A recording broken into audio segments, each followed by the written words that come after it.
Muy estimados amigos y hermanos, de todos seguramente es conocido aquel refrán castellano que dice que el ojo del dueño engorda el caballo. Eh, Quienes, antes de responder a la llamada del Señor al sacerdocio, ejercimos un trabajo profesional, como es mi caso, tenemos experiencia de que no es lo mismo para el éxito productivo de una empresa que los empleados sean valorados positivamente por el jefe, a respirar un asfixiante ambiente o un sentirse muy poco reconocido en el desempeño de su trabajo. Es frecuente leer o escuchar afirmaciones, vamos a llamarles suavemente despectivas, de altos pastores de la Iglesia hacia los sacerdotes, minusvalorando su ministerio y mostrando un desapego desconcertante. Mirad, documentos magisteriales en pro del sacerdocio, de la importancia del sacerdocio, de la necesidad del sacerdocio, de la relación profunda e íntima que debe haber entre los pastores, obispos y sus sacerdotes, nunca nos van a faltar en la Iglesia.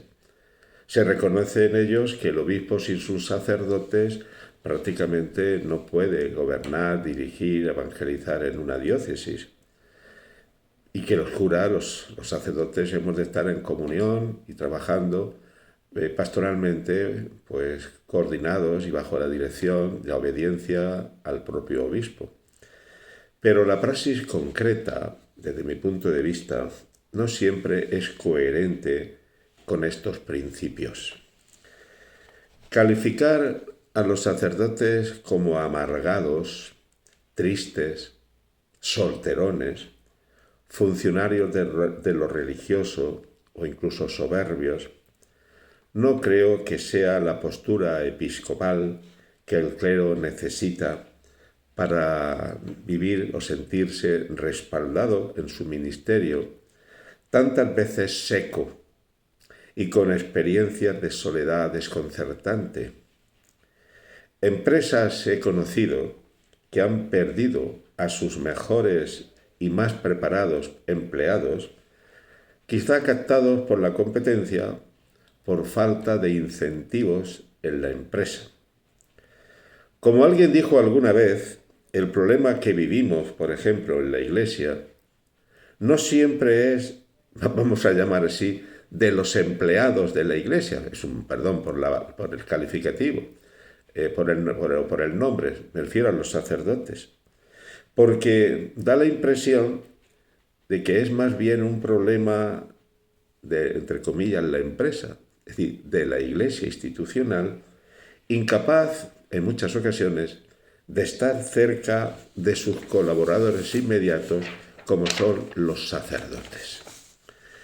Desde mi sencilla y vívida experiencia de mis tiempos jóvenes en el mundo laboral y por los más de 40 años de ministerio sacerdotal, reconozco que en la Iglesia de hoy, tanto a nivel universal como diocesano, tendríamos que hacer examen de conciencia. ¿Nos sentimos los clérigos, los sacerdotes queridos, apoyados por los obispos correspondientes? Más aún, en diócesis no muy grande en geografía y en tamaño, y tampoco por el número excesivo de sacerdotes, razonablemente, cada obispo, el obispo, conoce a sus sacerdotes. La realidad pastoral diaria de una parroquia, y no me refiero a cuando el obispo hace una visita en las fiestas patronales, que se convierte en misas masivas, o encuentros, eventos diocesanos extraordinarios, que son masivos. Esa realidad pastoral parroquial habitual es conocida por el obispo. ¿Sabe el obispo, conoce el obispo a sus sacerdotes? ¿Sabe dónde comen? ¿Saben cómo viven sus sacerdotes? ¿Saben los obispos cómo es la salud de sus sacerdotes? Con nombre y apellidos, ¿Saben los obispos por qué en muchos momentos, y en un número no sé si creciente, se da un cierto absentismo de los sacerdotes hacia las movidas diocesanas. ¿Por qué ocurre esto? Es de justicia reconocer que lo habitual es que la relación de un pueblo, de una parroquia con su cura, sea bastante buena, dándose una relación de cariño y fruto de un trato y de una amistad. Ciertamente anécdotas y algún desencuentro siempre podrá darse, somos humanos, pero lo habitual es el afecto y el mutuo conocimiento del cura con su parroquia, de la parroquia con su cura. No hay nada más grande y satisfactorio para un padre que le digan que su hijo se parece mucho a él en los valores, en el comportamiento, en el modo de abrirse camino en la vida.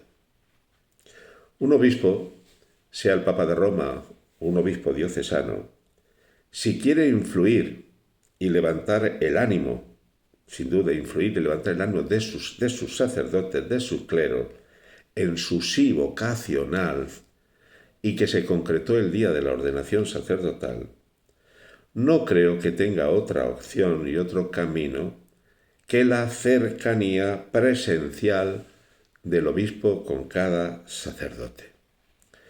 Un cura animoso, un cura feliz, es el cura que es principio de una renovación evangelizadora de las comunidades.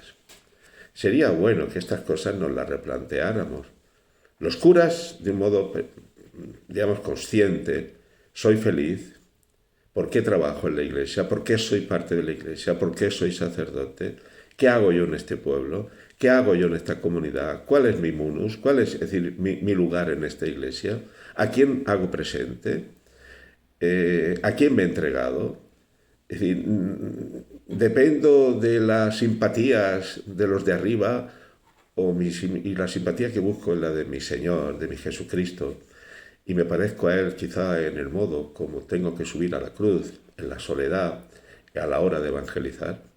Y es bueno que quizá el obispo de cada diócesis se pueda plantear, repito, cómo es la relación con su clero, si conoce a su clero, si conoce a sus sacerdotes, si sabe dónde está cada uno, cómo vive, cuáles son sus circunstancias, los achaques que pueda tener, su salud, en definitiva, su esperanza, su alegría, su modo de trabajar, si puede contar o no en cada momento con ese sacerdote. Hermanos, la Iglesia es humana y la Iglesia es divina. Y como humana siempre encontraremos defectos en ella. Pero yo creo que una Iglesia que quiere ser ilusionante y evangelizar el mundo, sin duda necesita sacerdotes ilusionados, sacerdotes y pastores conscientes de su vocación al servicio de esa Iglesia y del mundo, que se saben presencia porque han sido enviados por el mismo Señor, sin duda por la mediación humana, episcopal, de un obispo, pero siempre enviados por el Señor a una determinada comunidad, a una determinada parroquia. Recemos por nuestros curas, recemos por nuestros obispos, recemos por la Iglesia.